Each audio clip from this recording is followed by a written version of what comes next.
dan juga turut dikenali dengan nama At-Taqrib ataupun juga dikenali dengan nama Ghayah Al-Ikhtisar. Ghayatul Ikhtisar ataupun At-Taqrib adalah matan yang sama yang dikenali sebagai Matnu Abi Syuja'. Para hadirin yang dirahmati Allah Subhanahu Wa Taala, biiznillah kita akan sama-sama mempelajari matan ini. Dan saya kira saya adalah sama dengan tuan-tuan. Kalau ada yang silap boleh di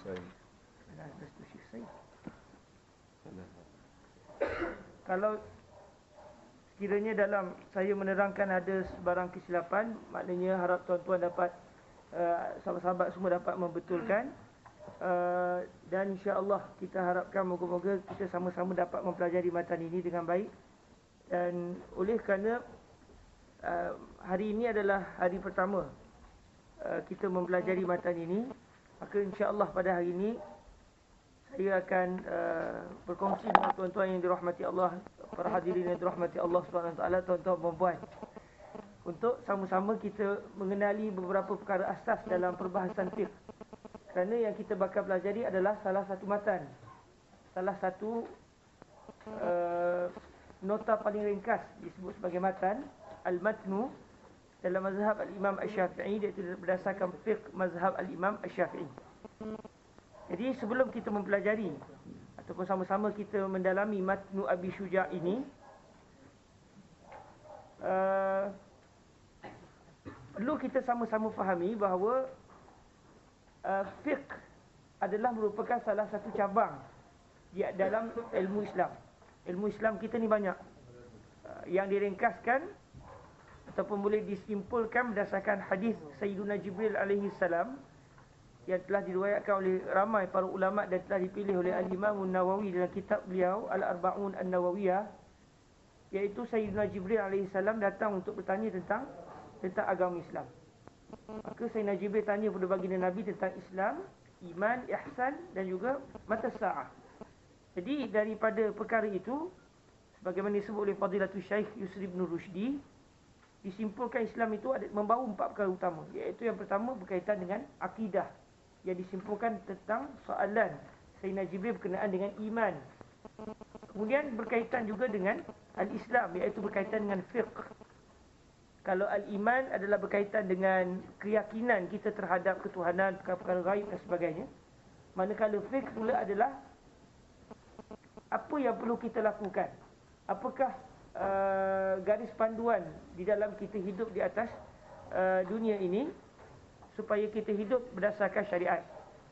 Dan yang ketiga, soalan Sayyidina Jibril berkenaan dengan al-ihsan, iaitu satu isyarat bahawa di antara agama Islam ini datang untuk membawa juga unsur kerohanian, iaitu at-tasawuf.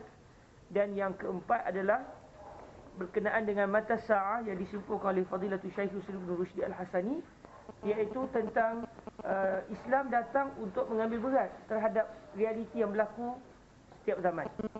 Kerana untuk mengetahui bila hari kiamat, kita kena tahu apa yang berlaku. Supaya dengan kita melihat apa yang berlaku, barulah kita akan tahu, tanda ini sudah berlaku, tanda ini bakal berlaku dan sebagainya. Jadi Islam datang membawa syariat, akidah, tasawuf dan juga mengambil berat dengan apa yang kita hadapi setiap zaman. Jadi oleh kerana fiqh adalah merupakan salah satu cabang di antara cabang-cabang ilmu Islam, maka perlu untuk kita ketahui bahawa al-fiqh sebagaimana disebut oleh para ulama dan masyayikh kita adalah ma'rifatul ahkam asy-syar'iyyah, ma'rifatul ahkam asy-syar'iyyah. Al-fiqhu lughatan huwa al-fahmu mutlaqan. Fiqh dari segi bahasa adalah kefahaman secara mutlak. Faham apa saja dinamakan sebagai fiqh.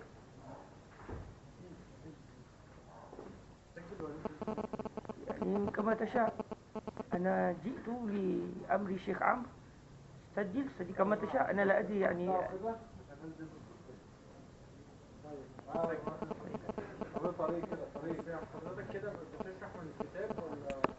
سأبدأ من الكتاب، أتكلم من المقدمة الآن، مقدمة الفقه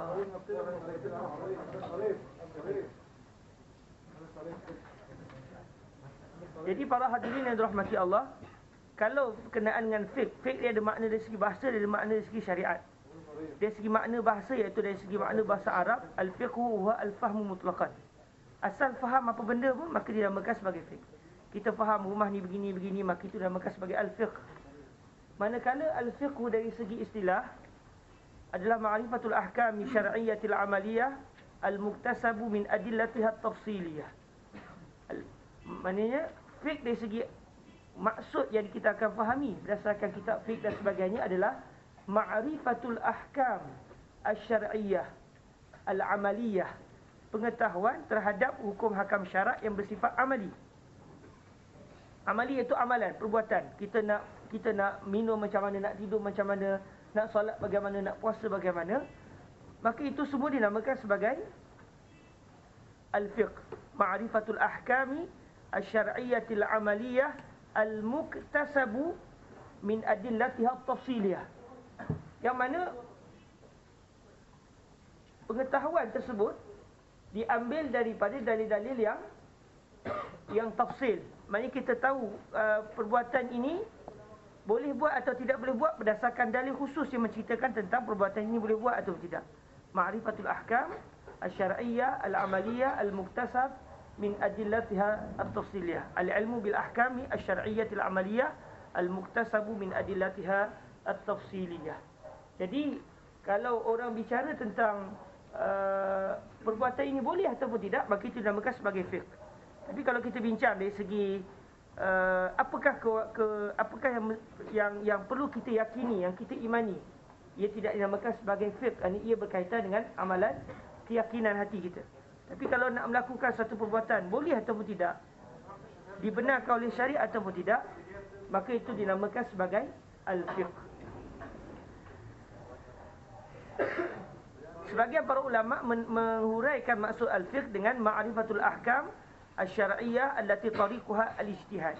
Pengetahuan terhadap satu hukum hakam yang mana cara nak tahu hukum tadi adalah berdasarkan ijtihad, iaitu para ulama mencari gali hukum daripada dalil-dalil syarak, sama ada al-Quran, hadis, ijma' dan sebagainya.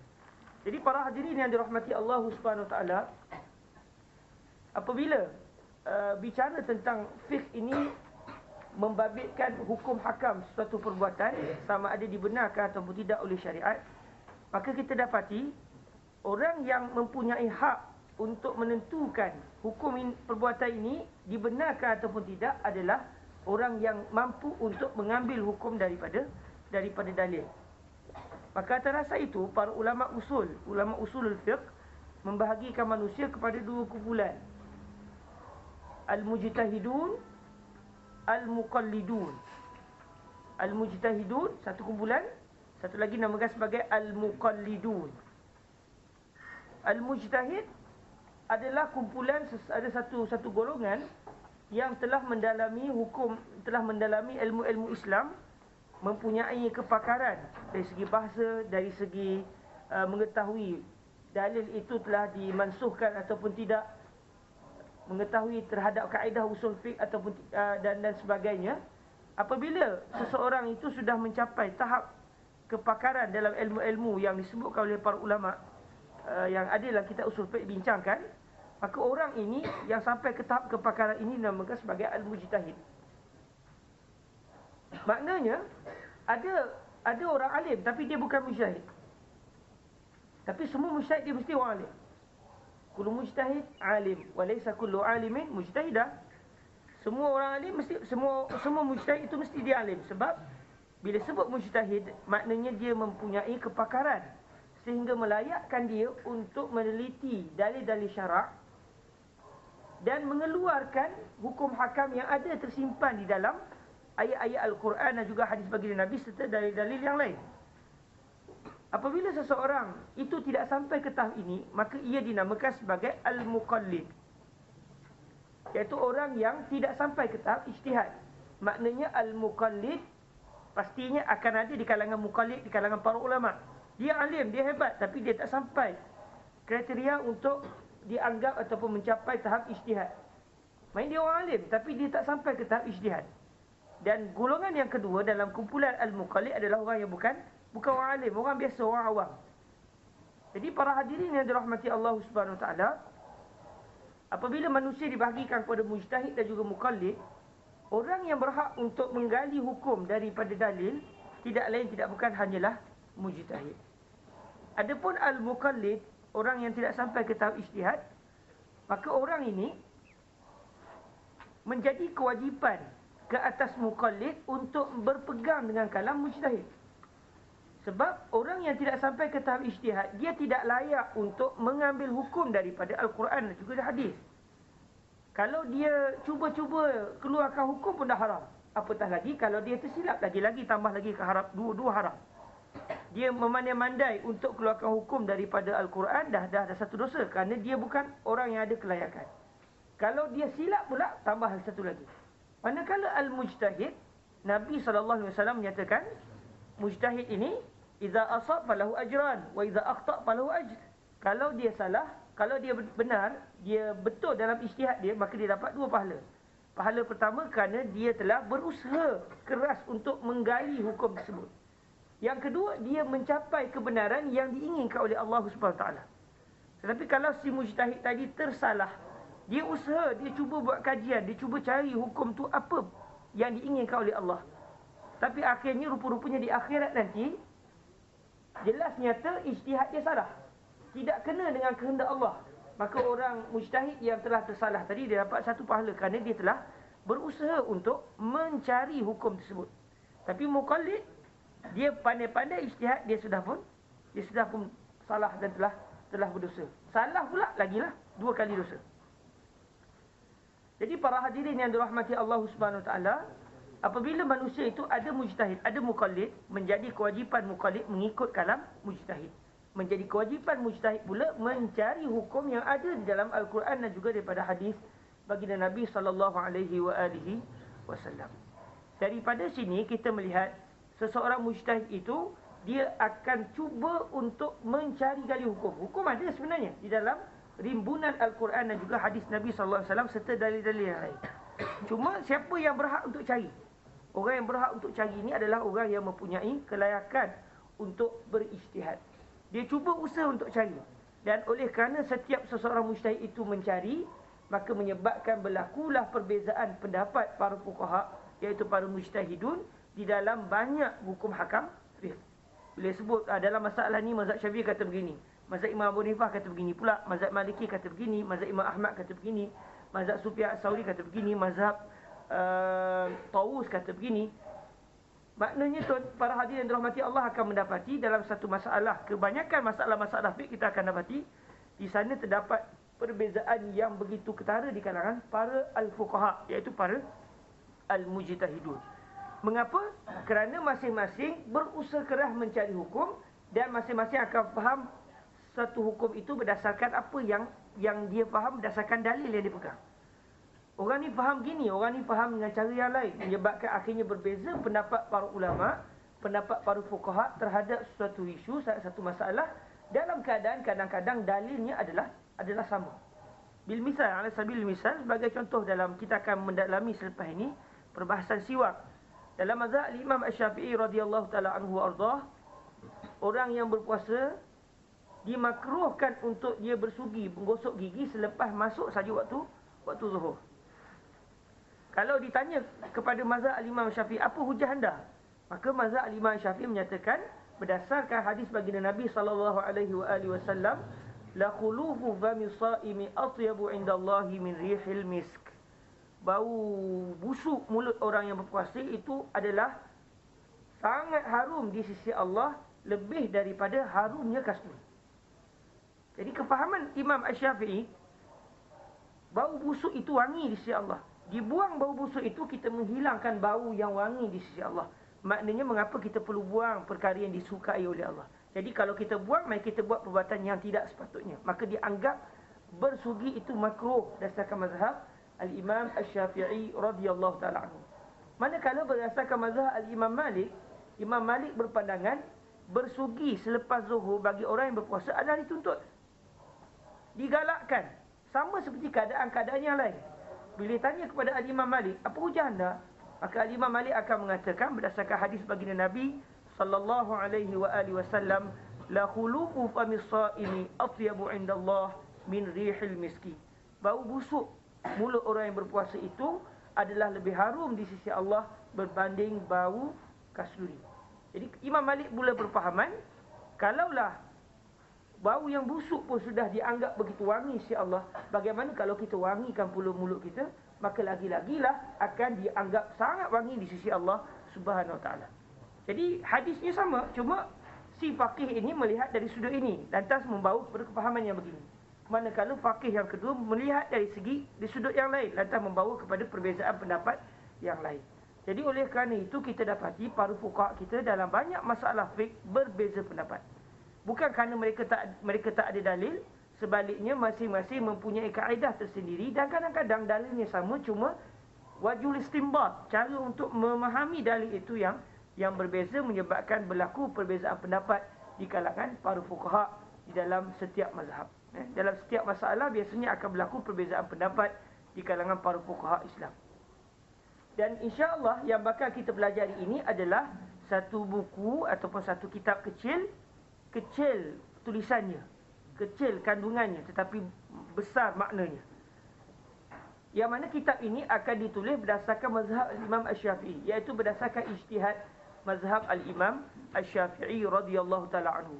Jadi para hadirin yang dirahmati Allah, saya sengaja menyebut perkara ini kerana kadang-kadang para hadirin mendapati masyarakat kita kadang-kadang terlalu cepat untuk mengatakan ulama ni salah, ulama ni salah. Kita kena ikut Nabi, bukan ikut kalam ulama.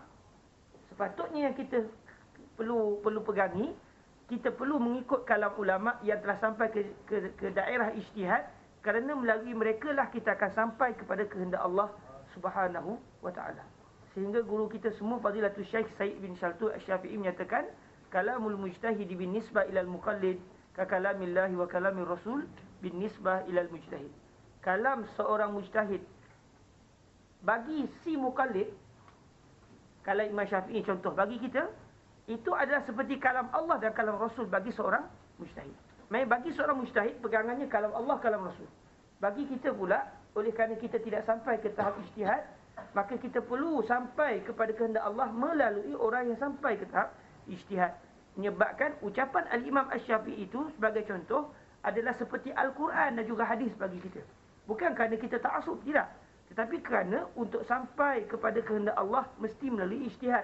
Kalau kita tak sampai kepada tahap ijtihad, maka kita perlu mengikut orang yang telah sampai ke tahap ijtihad.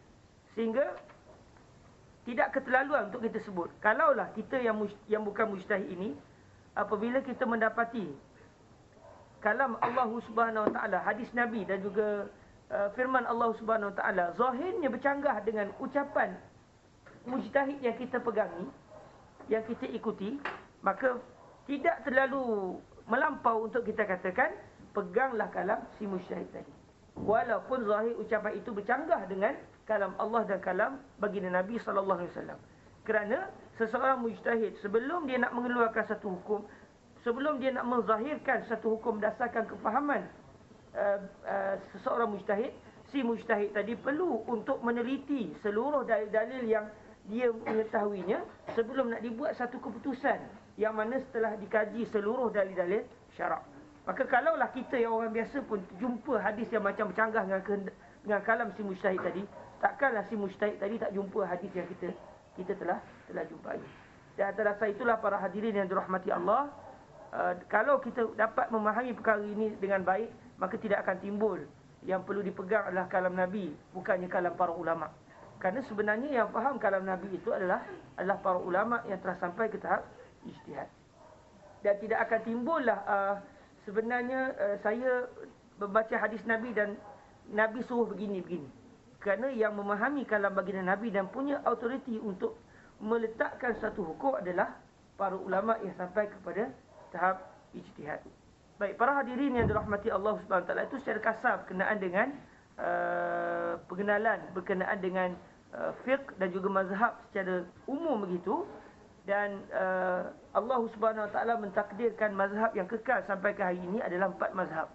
Mazhab al-Imam Abu Hanifah an-Nu'man, mazhab al-Imam Malik, mazhab al-Imam Asy-Syafi'i dan juga mazhab al-Imam Ahmad bin Hanbal.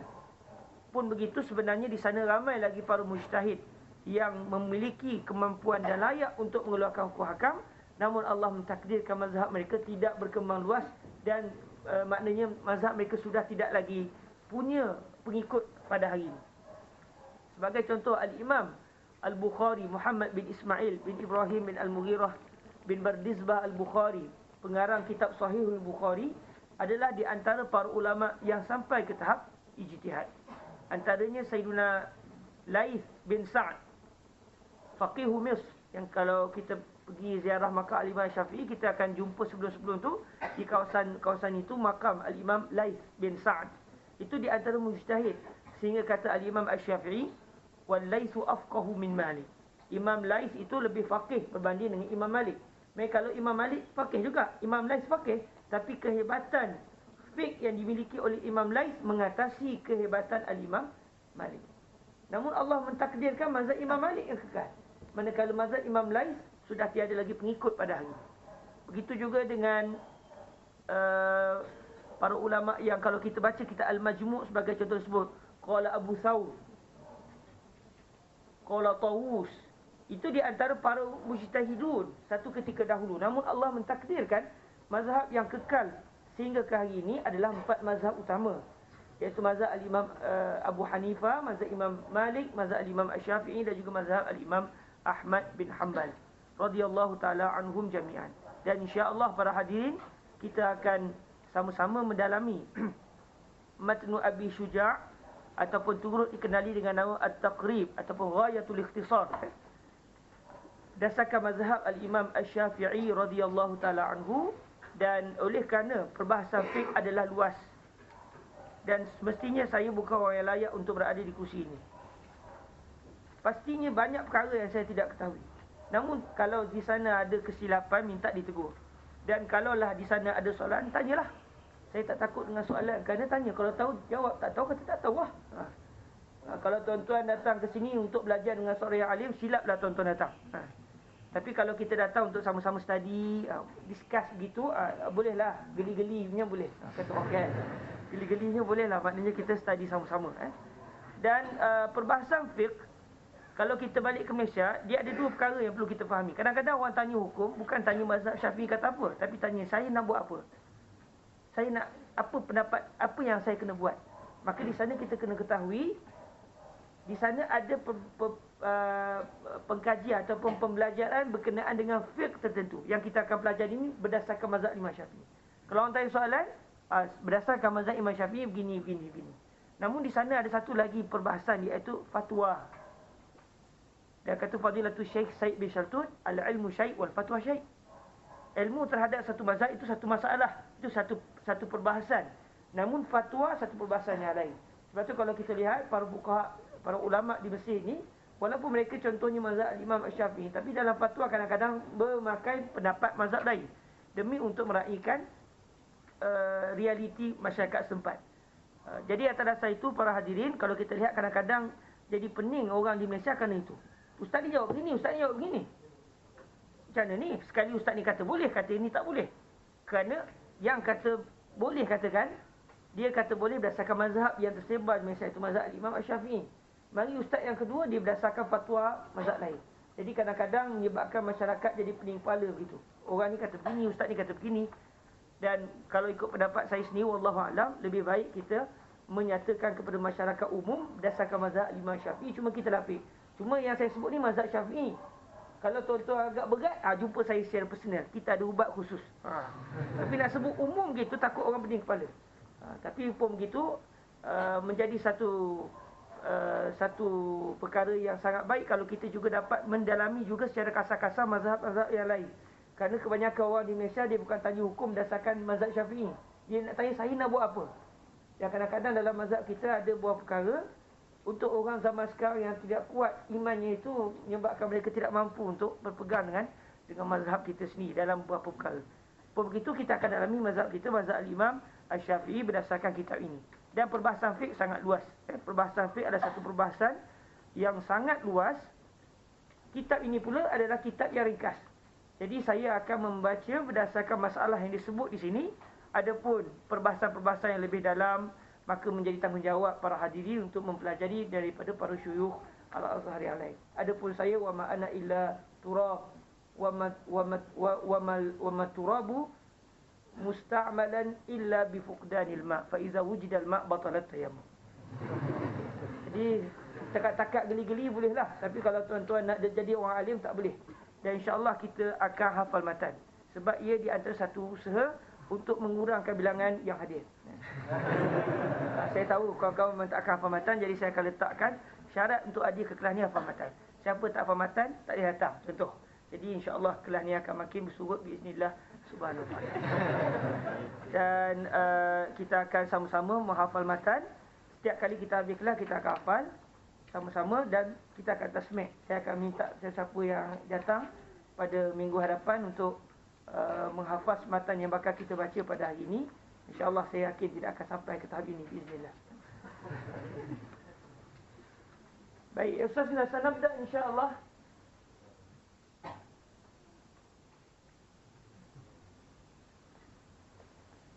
Ustaz Ahmad, dah start? Boleh suara panggil tak? Kata nak start.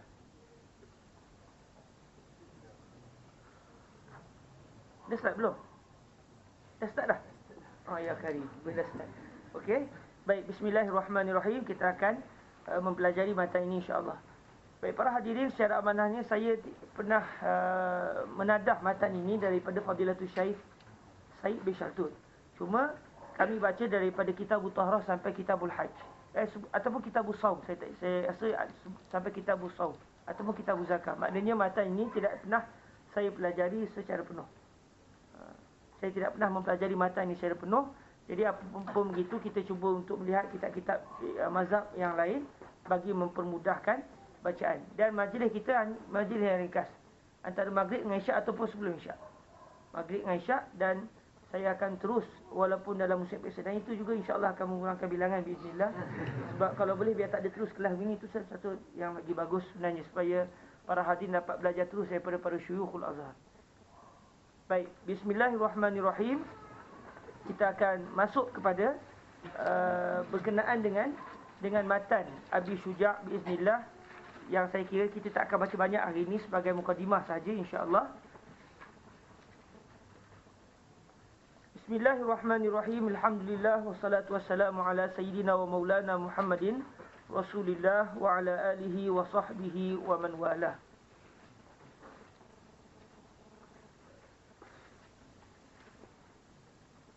Qala al-Qadi Abu Syuja' Ahmad bin al-Husain ibn Ahmad al-Asfahani, Bismillahirrahmanirrahim. Alhamdulillahi rabbil alamin. Wa sallallahu ala sayyidina Muhammadin nabi wa alihi at-tahirin wa sahabatihi ajma'in. Qala al-Qadi Abu Syuja' Ahmad bin al-Husain ibn Ahmad al-Asfahani rahimahullahu ta'ala, sa'alani ba'dul asdiqai hafizahumullahu ta'ala an a'mala mukhtasaran fil fiqhi ala mazhabil imam Syafi'i rahmatullahi alaihi wa ridwanuhu fi ghayatil ikhtisar wa nihayatil ijaz liyaqruba ala al-muta'allimi darsuh wa yashula ala al-mubtadi hifzuh wa an uksira fihi min at-taqsimati wa hasril khisal. Fa'ajabtuhu ila dhalika taliban lis-sawabi raghiban ila Allah subhanahu wa ta'ala fi tawfiqi lis-sawabi. Innahu ala ma yasha'u qadir wa bi'ibadihi latifun khabir. Al-Imam Al-Qadi Abu Syuja' memulakan matan beliau ini dengan mendatangkan basmalah. Ini tidak lain tidak bukan adalah kerana berdasarkan hadis baginda Nabi sallallahu alaihi wasallam, kullu amrin zibalin la yubda'u fihi bi bismillahirrahmanirrahim fahuwa abtar, wa fi riwayah aqta' wa fi riwayah ajzam. Yang bermaksud semua perkara penting yang tidak didulukan dengan bismillahirrahmanirrahim maka terputus. Kata para ulama, maksud terputus ini qalilul barakah, tak ada keberkatan. Maka atas dasar itu kita lihat para ulama kita dalam kitab-kitab mereka biasanya akan didahulukan dengan bismillahirrahmanirrahim. Pertama berdasarkan hadis tadi, yang kedua kerana mengambil sempena Al-Quranul Karim itu sendiri.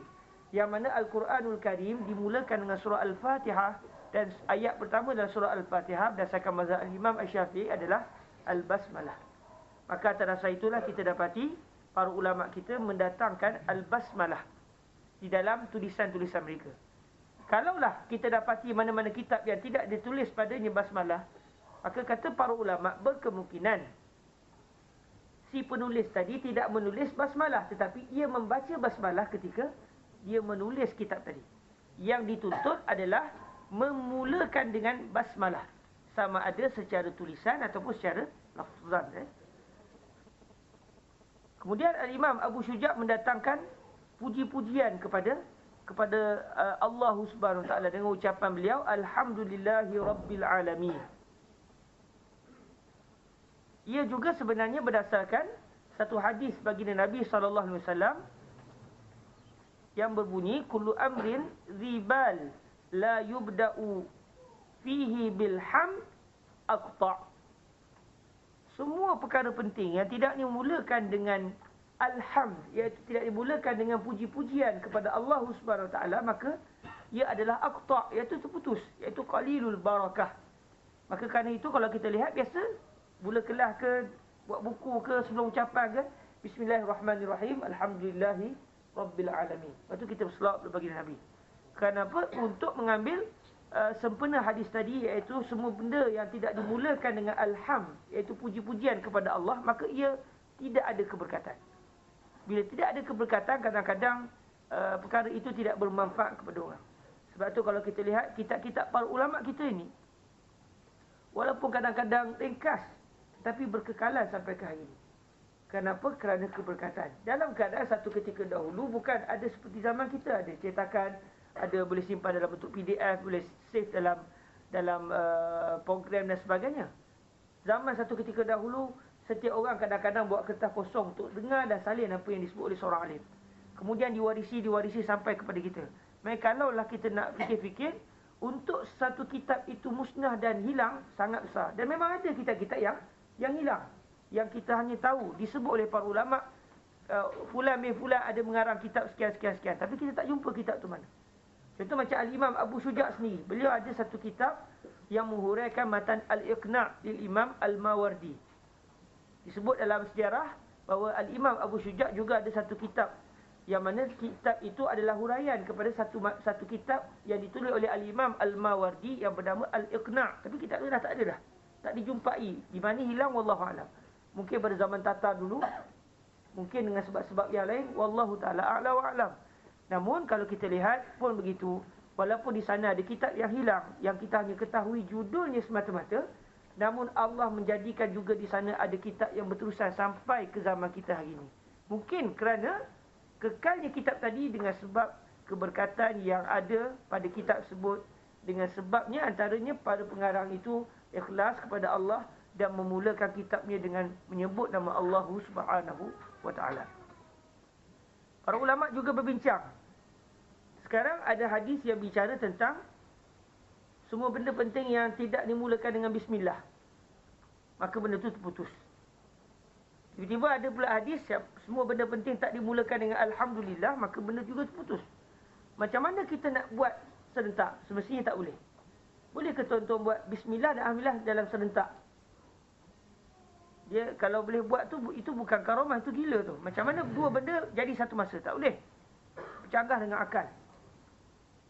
Mau tak mau kena ada satu mula-mula, ada satu selepas itu. Jadi kata para ulama, maksud Nabi satu benda penting, kullu amrin zibal la yubda'u fihi bi bismillahirrahmanirrahim fahuwa aqta', wa fi riwayah ajzam, wa fi riwayah abtar. Ini merujuk kepada awaliyah hakikiyah. Maksud dia, awal-awal yang memang tak ada didahului dengan benda sebarang benda sekalipun. Memang betul-betul, mula-mula yang memang betul ni. Awaliyah hakikiyah. Maka awaliyah hakikiyah adalah membaca Bismillahirrahmanirrahim. Adapun alhamdulillah awaliyah juga, tetapi awaliyah idhafiyah. Maknanya dia awal juga, awal berdasarkan yang datang selepas dia. Contoh dalam mata kita Alhamdulillahirabbil alamin adalah awal. sebelum wa sallallahu ala sayyidina Muhammadin nabi. Jadi dia awal juga, tapi bukan awal yang hakiki, tapi awal yang bersifat idhafi. Awal berdasarkan yang selepasnya. Walaupun ia didahului dengan bismillahirrahmanirrahim.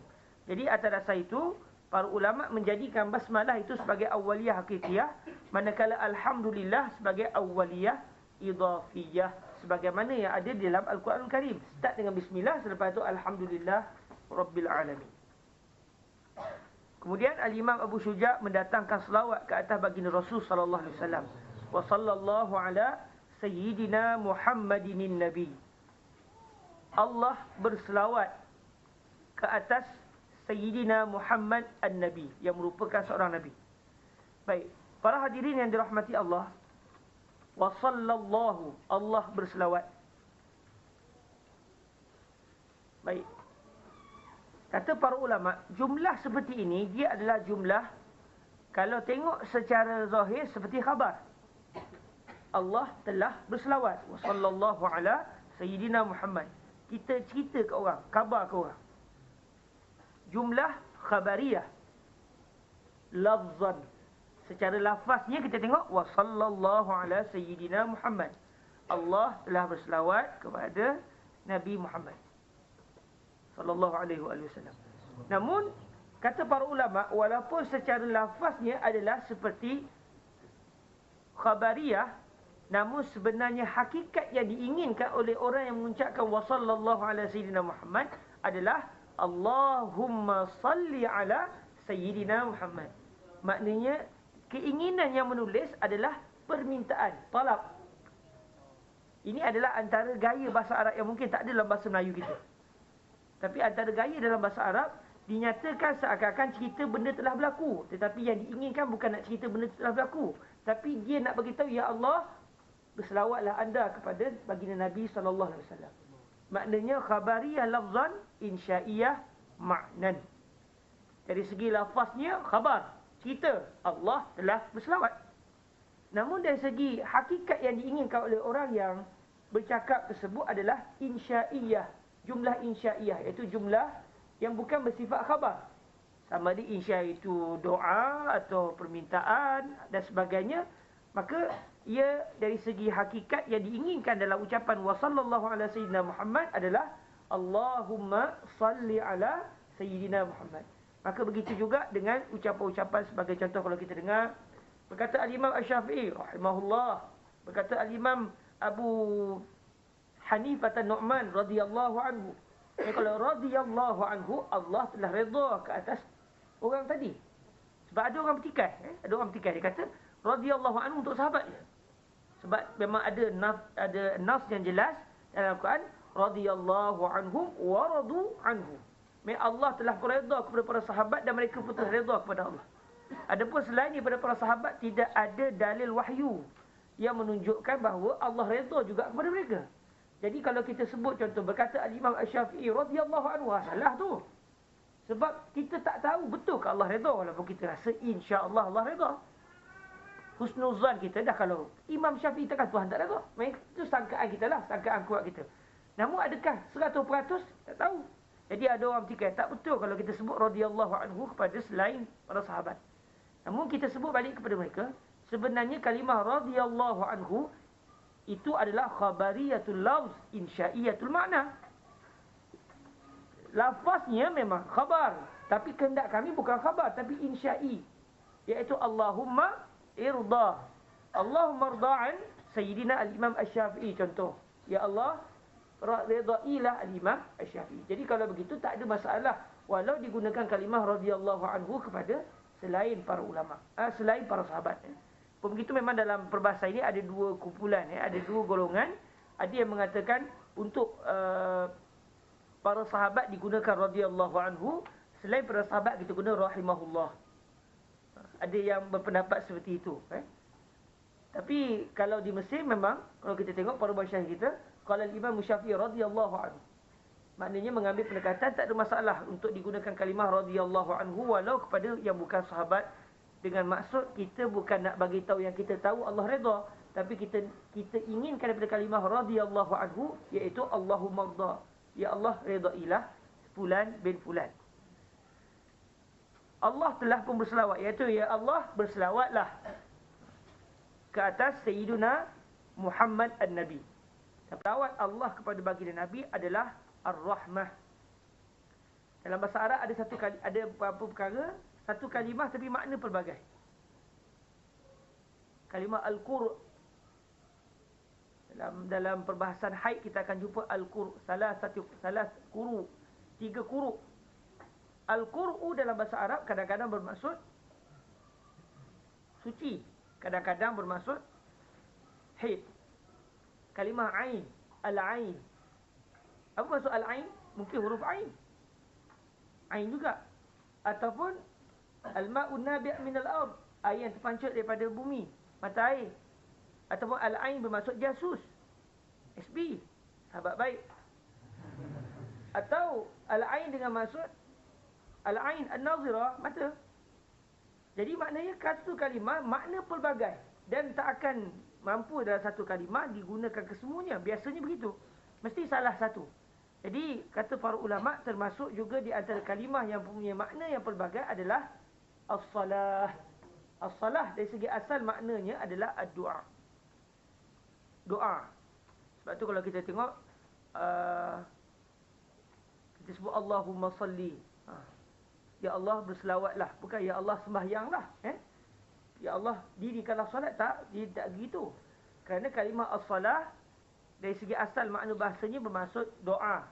Namun dari segi syariatnya, kalau yang sebut itu adalah Allah, maka bermaksud rahmat. Allah merahmati. Maksudnya kita, ya Allah rahmatilah. Kalau untuk para malaikat berselawat ke atas baginda Nabi.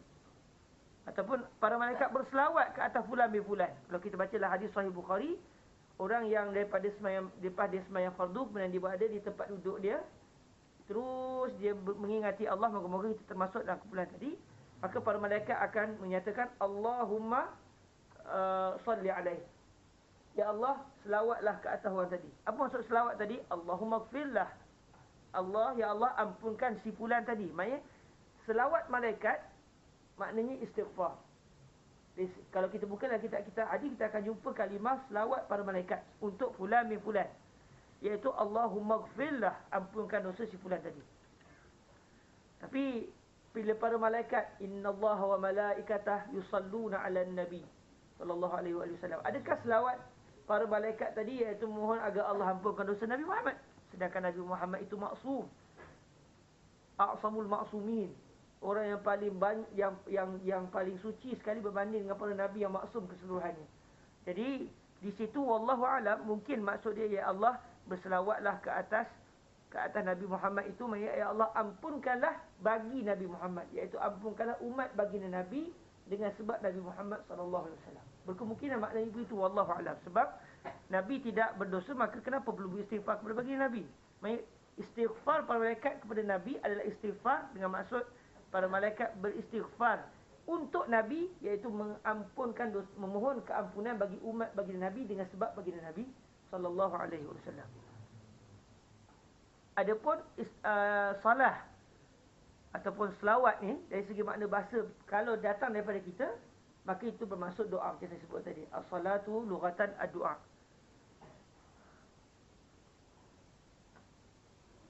Dan sembahyang itu dinamakan salat kerana dalam sembahyang itu ada doa. Itlaqul juz'i, itlaqul kul, itlaqul juz' wa iradatil kul. Mengitlakkan satu juzuk yang diinginkan lebih daripada itu lagi. Di dalam sembahyang tu, kalau kita lihat, kita ada doa, kita ada permintaan dalam sembahyang, maka dinamakan sembahyang itu doa kerana salah satu juzuk sembahyang ada unsur doa. Allah berselawat, Allah telah berselawat ke atas Sayyiduna Muhammad An-Nabi. Para hadirin, kalau kita buka dalam kitab-kitab para ulama silam, banyak di kalangan para ulama silam bila berselawat Allahumma salli ala Muhammad tanpa ada kalimah taswid. Jarang sangat kalau kita lihat kitab-kitab silam disebut kalimah Sayyidina Muhammad. Contoh macam matan Al-Imam An-Nawawi sendiri, matan Minhajut Talibin. Kalau kita lihat mukadimah Imam Nawawi, Imam Nawawi berselawat, mendatangkan lafaz selawat tanpa menggunakan kalimah Sayyidina. Alhamdulillahil baril jawad.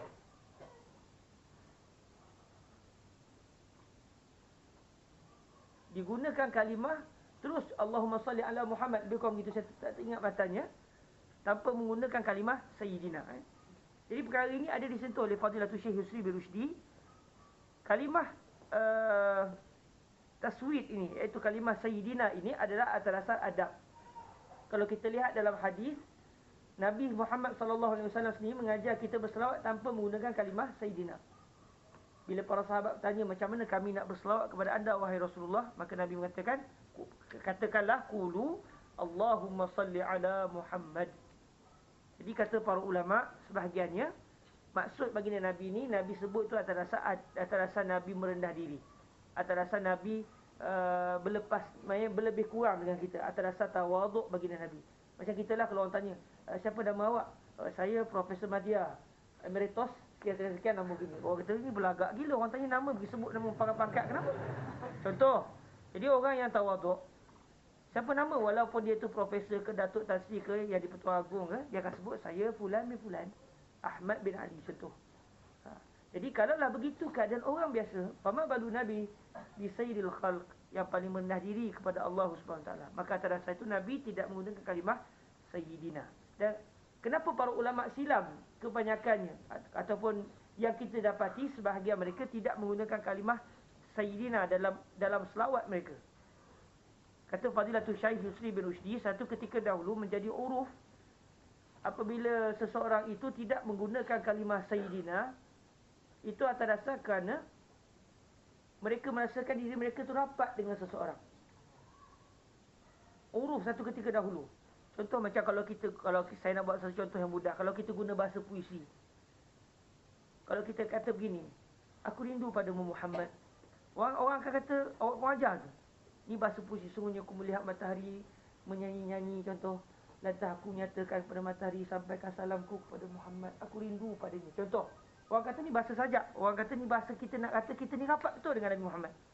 Jadi satu ketika dahulu, uruf masyarakat setempat menyebut nama itu tidak dianggap kurang ajar semata-mata, dan menunjukkan betapa mereka rapat.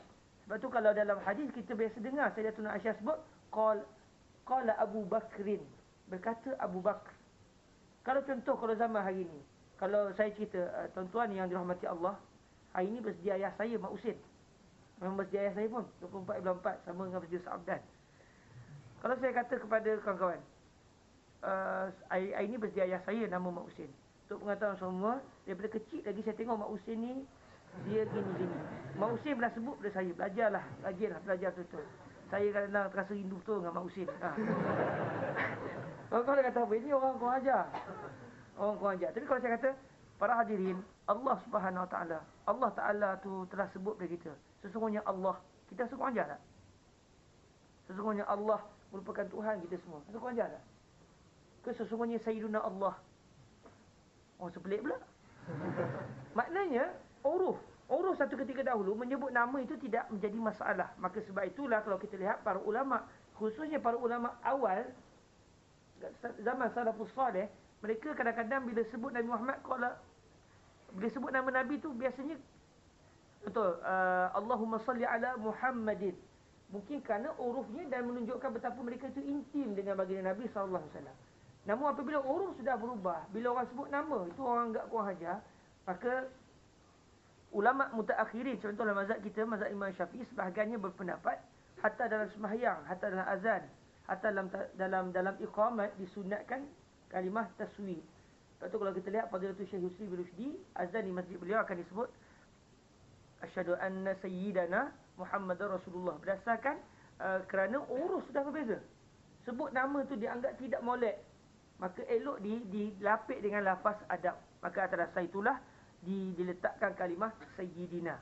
Dan matan ini, walaupun al-Imam Abu Syuja' ni antara ulama yang awal, namun subhanallah, walaupun beliau di antara ulama yang awal, yang pada zaman itu kebanyakannya bila berselawat Allahumma salli ala Muhammad begitu saja, namun dalam matan yang kita dapati ini, dia mendatangkan juga kalimah sayyidina. Wa sallallahu ala sayyidina Muhammadin nabi wa alihi tahirin. Allah telah berselawat ke atas Sayyidina Muhammad An-Nabi dan ke atas para ahli keluarga baginda yang bersih. Di sini para ulama berbeza pendapat. Apa maksud ahli keluarga Nabi? Apa maksud ahlul bait? Maksud ahli keluarga Nabi ni siapa? Kalau dalam perbahasan zakat disebut ahlul bait, itu merujuk kepada sebarang keturunan Bani Al-Muttalib dan juga Bani Hashim. Bani Al-Muttalib dan juga Bani Hashim. Al-Muttalib dan Hashim ni adik-beradik. Ayah mereka bernama Naufal. Nabi Muhammad bin Abdullah bin Abdul Muttalib bin Hashim bin Abdi Manaf. Sorry, bukan Naufal Abdi Manaf Maafkan saya. Jadi Banul Muttalib dengan Banu Hashim, kalau dalam perbahasan zakat mereka dianggap sebagai ahlul bait walaupun bukan sambung tu ke Nabi Muhammad sallallahu alaihi wasallam. Jadi Al-Imam Asy-Syafi'i itu dianggap sebagai ahlul bait dari segi perbahasan zakat. Kerana Al-Imam Asy-Syafi'i daripada keturunan Banu Al-Muttalib. Al-Muttalib dan juga Hashim adik-beradik. Nabi Muhammad bin Abdullah bin Abdul Muttalib bin Hashim. Maksudnya Hashim nama ke anaknya dengan nama saudara kandungnya yang bernama Al-Muttalib. Abdul Muttalib. Dan Abdul Muttalib itu sebenarnya gelaran. Gelaran kepada datuk baginda Nabi kerana nama datuk baginda Nabi adalah Syaibah.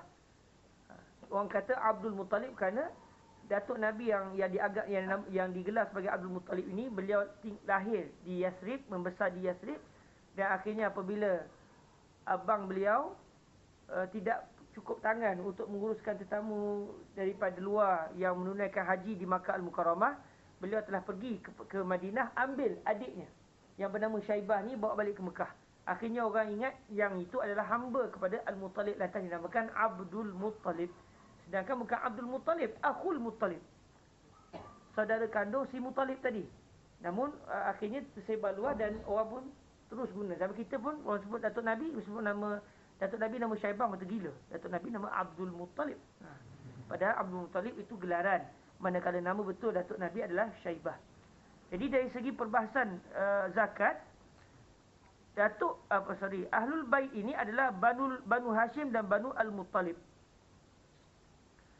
Kalau dari segi sebagian para ulama memahami maksud ahli keluarga Nabi di sini bukan maksud dia Banu Hashim dan Banu Muttalib, tapi semua orang-orang Muslim, semua orang yang beriman, hatta yang kaki maksiat sekalipun dipanggil sebagai ahlul bait ataupun ahlun Nabi, ahli keluarga baginda Nabi SAW.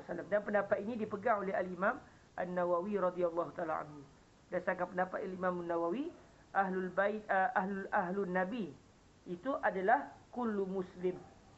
Dan Fadilatul Syekh Yusri bin Rushdi pernah menceritakan kepada kami, beliau bertanya kepada Syekh Abdullah As-Siddiq Al-Humari, mengapa dalam tariqah As-Siddiqiyah lafaz selawatnya Allahumma salli ala Sayyidina Muhammad abdika wa rasulika nabil ummi wa ala alihi wa sallim, tanpa sebut wa ala alihi wa sahbihi wa sallim. Mengapa? Lantas kata Syekh Abdullah ibn Muhammad ibn As-Siddiq Al-Humari, maksud ahlun Nabi di sini bukan ahli keluarga Nabi yang bersambung dengan Nabi, tetapi kullu muslimin. Jadi kalau kita lihat memang sebagian para ulama memahami ahli keluarga Nabi itu adalah semua orang mukmin walau yang melakukan maksiat. Bahkan orang yang melakukan maksiat itu lagi-lagi patut dinamakan sebagai ahlul bait, sebagai ahlun Nabi, kerana mereka memerlukan sungguh rahmat Allah, yang mana rahmat Allah itu adalah baginda Nabi sallallahu alaihi wasallam.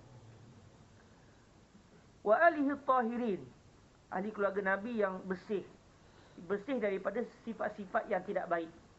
Kalau yang bersambung nasab dengan Nabi mimbabi aula. Mungkin di kalangan kita ada yang keturunan baginda Rasul sendiri, maka orang yang bersambung nasab dengan baginda Nabi itu merupakan syaraf ma ba'dahu syaraf, kerana Allah sendiri yang memilih orang tersebut untuk bersambung darah dengan baginda Rasul sallallahu alaihi wasallam. Dan menurut Fadilatul Syekh Yusri, tidak menjadi satu perkara yang mustahil untuk semua ahli keturunan baginda Nabi tidak akan ada yang mati sebagai seorang musyrik, kerana mereka dipilih khusus oleh Allah untuk bersambung salah silah dengan baginda Nabi. Kebanyakan hari ini sebut ahli keluarga Nabi, kita akan faham terus daripada keturunan Sayyidina Al-Hasan dan juga Sayyidina Al-Husain. Namun kalau kita luahkan lagi, di sana ada juga pendapat para ulama yang berpendapat ahlul Nabi itu bukan untuk ahli keluarga Nabi saja, bahkan kullu muslimin.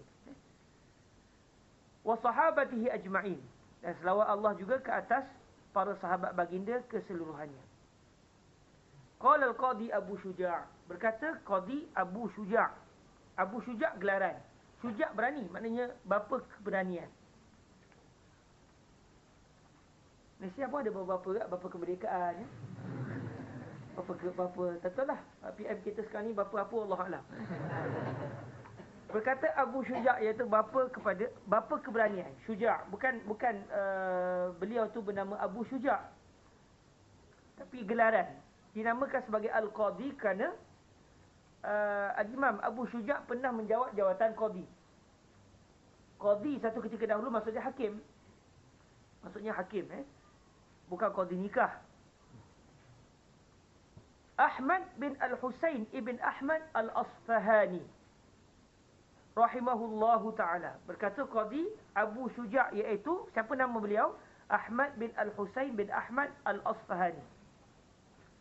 Boleh juga disebut Al-Asbahani. Asbahan sama makna. Satu tempat.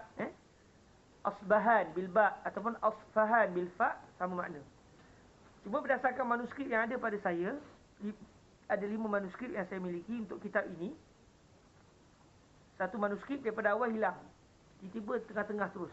4 yang berbaki semuanya Al-Asfahani. Dalam buku kita pun aslinya semua Al-Asfahani. Walaupun dari segi bahasa boleh digunakan Al-Asbahani.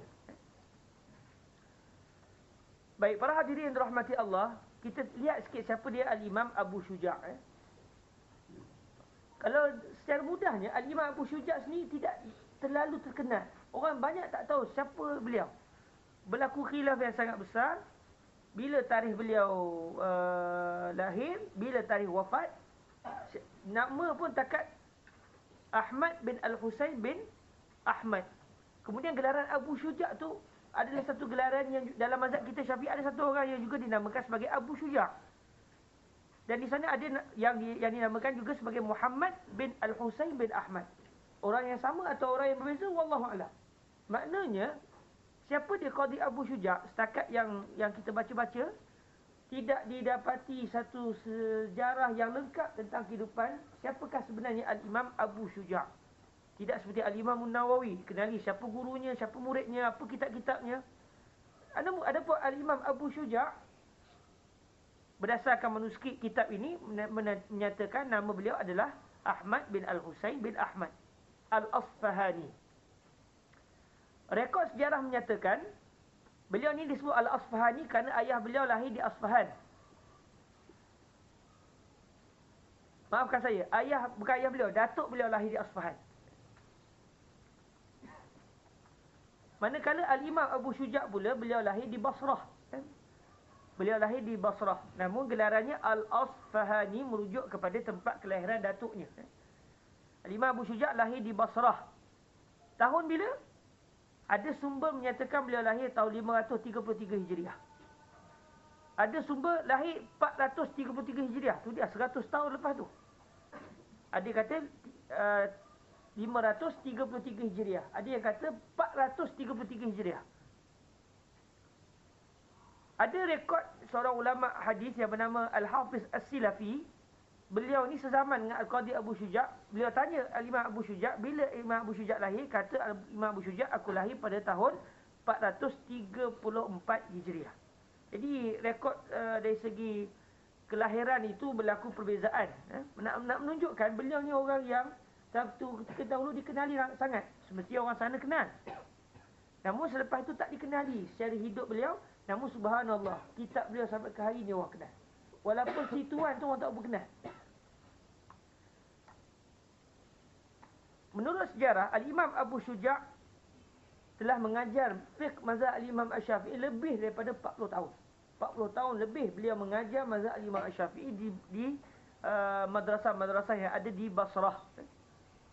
Sehingga menurut Al-Imam As-Silafi, beliau ini adalah min afradi ad-dahr. Maknanya adalah di antara orang yang sangat istimewa pada zaman itu. Al-Imam Abu Syuja'.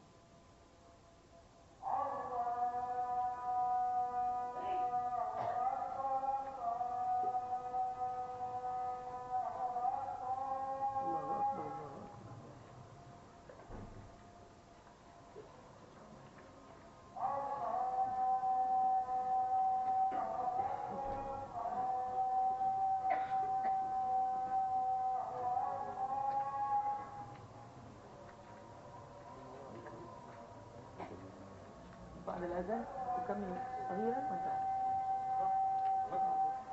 عشان الناس كذلك زي امتحانات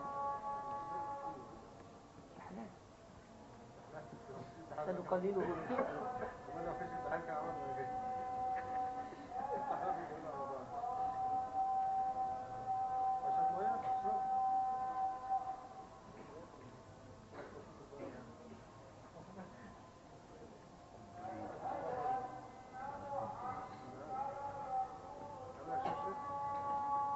موجود مية بارك الله فيك. مش عايزين أي شيء، دعوتكم بس. بارك الله فيك.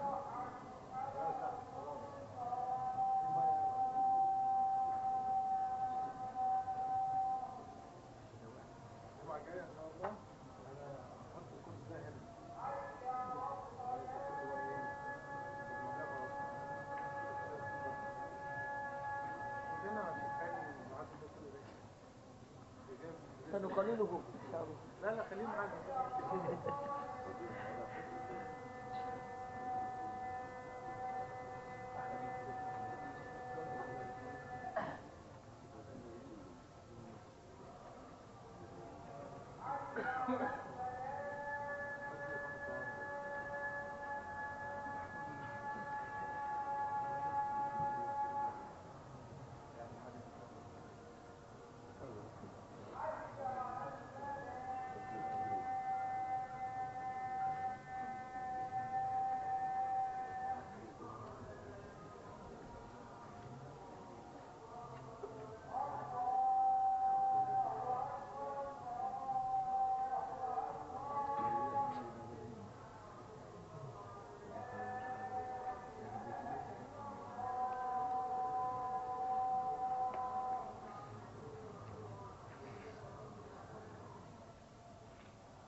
Baik, kita sambung sikit lagi berkenaan dengan Al-Imam Abu Syuja'. Al-Imam Abu Syuja' sebagaimana yang saya sebut tadi, beliau pernah memegang jawatan qadi. Maknanya jawatan yang sangat besar satu ketika dahulu, iaitu orang yang nak sampai memegang jawatan qadi mestilah orang yang alim. Tak macam hari ni, tak jadi alim pun boleh jadi qadi, boleh jadi hakim.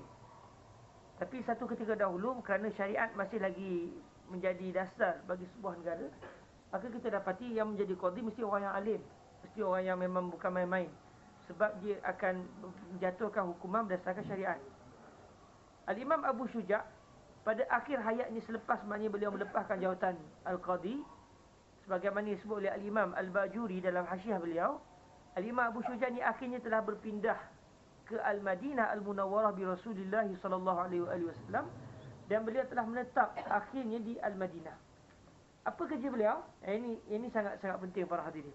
Al-Imam Abu Syuja' daripada jawatan qadi, lepaskan jawatan qadi, akhirnya beliau telah pun ke Al-Madinah dan menjadi orang yang mengemas masjid baginda Nabi. Kalau dari segi sejarahnya disebut Al-Imam Abu Syuja' ni maknanya isi minyak lampu, kan dulu lampu ada minyak, bersihkan masjid, sapu sampah di masjid, bersihkan kawasan makam baginda Rasul sallallahu alaihi wasallam. Maknanya kalau ikut bahasa orang Melayu mudahnya, orang Malaysia, tok siap.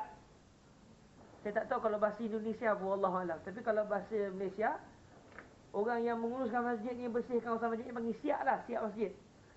Daripada jawatan qadi jadi tok siap. Namun beginilah yang kita dapat pelajari, bahawa sebenarnya jawatan itu bukan satu perkara yang bersifat tasyrif, tapi dia taklif. Sampai ke, dan segala-gala yang kita buat yang adalah perlu kepada at-tawadhu'. Daripada seorang qadi, beliau lepaskan jawatan itu akhirnya, dan beliau telah menjadi orang yang menjadi khadam kepada masjid baginda Nabi dan juga makam baginda Rasulullah sallallahu alaihi wasallam. Menurut sumber sejarahnya, beliau telah meninggal dunia pada tahun 488 Hijriyah. Tapi tarikh ni memang berlaku perkhilafan bersungguh. Sebab ada yang mengatakan Imam Abu Syuja' hidup dalam umur 160 tahun. 160 tahun. Kalau menurut Al-Imam Al-Bajuri, beliau meninggal dunia pada tahun 488 Hijriah. Maksudnya kalau 160 tahun umur beliau, maksudnya beliau lahir lebih awal daripada tarikh yang kita dengar tadi. Namun ada ulama mengatakan sebenarnya yang meninggal pada tahun 488 ni bukan Abi Syuja' yang kita maksudkan, tapi Abi Syuja' yang lain. Yang juga namanya hampir sama dengan Qadi Abu Syuja' kita. Dan juga akhirnya ke Madinah. Dan dikebumikan di kawasan Al-Baqi'. Jadi berlaku khilaf yang sangat besar dalam menentukan hakikat sebenarnya. Wallahu a'lam. Dan berdasarkan apa yang disebut oleh Al-Imam Al-Bajuri, Al-Imam Abu Syuja', beliau ada buat masjid, bina masjid berdekatan dengan Masjid Baginda Nabi. Macam kita tahu Masjid Nabi dulu tidak seluas macam hari ini. Dan sumber sejarah menyatakan masjid tersebut berada di Babus Salam. Babus Salam, maafkan saya, bukan Babus Salam, Bab Jibril alaihi salam. Babu Jibril, maafkan saya. Saya tak tahu sekarang ni masih lagi namanya Babu Jibril ataupun nama yang lain. Iaitu kalau kita daripada luar Masjid Nabi, kita akan nampak dua pintu. Pintu sebelah kanan tu nama Babu Jibril alaihissalam. Wallahu a'lam. Jadi kalau ikut riwayatnya, beliau bina masjid dan akhirnya meninggal, beliau dikebumikan di dalam masjid itu, yang berada di kawasan berhampiran dengan Babu Jibril alaihissalam, sehingga disebut oleh Al-Qadi, disebut oleh Al-Imam Al-Bajuri, maknanya setelah beliau dikebumikan, kepala beliau tu dengan makam baginda Nabi beberapa langkah. Main dekat sangat dengan makam baginda Rasul sallallahu alaihi wasallam. Beberapa langkah saja untuk ke makam baginda Nabi. Cuma mana makamnya Allah Alam dah tak tahu. Mungkin akhirnya dah digali sebab masjid dari luar digali, dikebumikan di tempat lain ke, wallahu alam. Sebagaimana kita biasa dengar Imam Ibnu Majah sebagai contoh dikebumikan mabaina Safa wal Marwah. Mana kubur Imam Ibnu Majah? Wallahu a'lam, sama dia dikebumikan ke tempat lain selepas tu atau macam mana, ataupun akhirnya benda tu orang dah tak tahu, ingatkan bukan kubur punya kubur, wallahu a'lam. Jadi ikut sejarahnya begitulah, beliau telah dikebumikan berhampiran bersungguh dengan makam baginda Rasul sallallahu alaihi wasallam. Dan sebagaimana saya sebut tadi, beliau ada kitab yang menghuraikan matan, Al-Iqna' lil Imam Al-Mawardi. Cuma huraian Al-Imam Abu Syuja' terhadap matan ini tidak dijumpai pada hari ini. Wallahu a'lam, mafqud.